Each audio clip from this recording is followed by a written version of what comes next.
मैं राजीव कुमार सिंह आज आप सबों के बीच विषय महाभारत पाठ श्री गणेशाय नमः के विषय में बताना चाह रहा हूँ।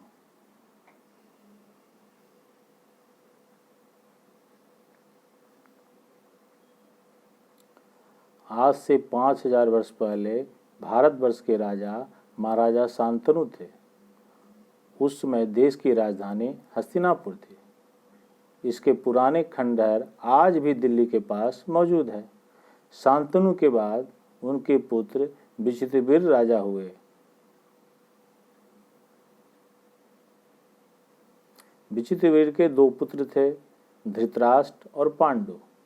धृतराष्ट्र जन्मे से ही अंधे थे, अतः गद्दी पर पांडु बैठे। पांडु की 2 रानियां थीं, कुंती और माद्री। कुंती के 3 पुत्र हुए, युधिष्ठिर, अर्जुन और भीम। माद्री के 2 पुत्र थे, नकुल और सहदेव। धृतराष्ट्र की रानी गांधारी थी। धृतराष्ट्र के 100 पुत्र थे। बड़े पुत्र का नाम दुर्योधन था। धृतराष्ट्र के 100 पुत्र कौरव कहलाए। दुर्योधन दुष्ट और घमंडी था।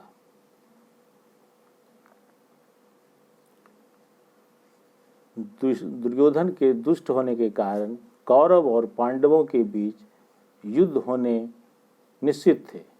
उसके कुछ संक्षिप्त कारण हैं। एक बार दुर्योधन ने पांडवों को चौपर यानी जुआ खेलने के लिए बुलाया। युधिष्ठिर को इस खेल का बुरा शौक था। खेल जमा। दुर्योधन की ओर से उसका मामा शकुनी खेल रहा था। वह कुटिल था, छल से बाजी जीत ली। पांडव हार गए। वह शर्त के अनुसार राज्य छीन लिया गया। 12 वर्षों का वनवास और 1 वर्ष का अज्ञातवास हुआ। बेचारे पांडव 13 वर्षों के तक वन के मारे मारे फिरे। वनवास का समय समाप्त हुआ तो दुर्योधन ने उनका राज वापस करने से इनकार कर दिया। उस समय भगवान श्री कृष्ण ने भी दुर्योधन को बहुत समझाया, लेकिन उसने किसी की बात पर कान नहीं दिया और अंततः पांडवों को युद्ध करना पड़ा। कौरव और पांडवों का यह युद्ध महाभारत के नाम से प्रसिद्ध हुआ और इस युद्ध में पांडव विजय हुए। इस कथा को वेद व्यास जी ने एक ग्रंथ के रूप में लिखा है और उस ग्रंथ का नाम महाभारत है। जो महाभारत दुनिया का सबसे बड़ा और विशाल ग्रंथ है।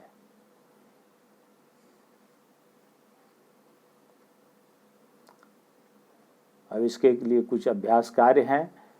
पहला प्रश्न है, महाभारत कितने वर्ष पहले हुआ था। दूसरा प्रश्न है, धृतराष्ट्र और पांडु के पिता कौन थे।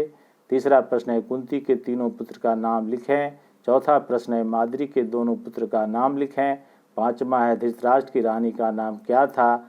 शेष अगले भाग में।